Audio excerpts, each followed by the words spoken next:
In this video, I'm going to show you how to delete location data on TikTok, or your location history. What we're going to do is we're going over to our profile. In here, we click on the top right hamburger icon. Right now, we click on Settings and Privacy. In here, we click on Privacy. And in here, we see an option called Location Services. And we're going to click on this option. And as you can see, at the bottom, we see Location History. And we see the option to delete certain location data. And if you want to delete all of your location data, you basically click on this.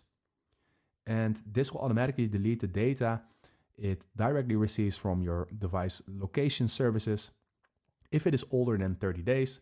So when you click on delete, all your location history will be deleted. So if this video helped you out, please leave a like and consider subscribing. And then I see you in the next one.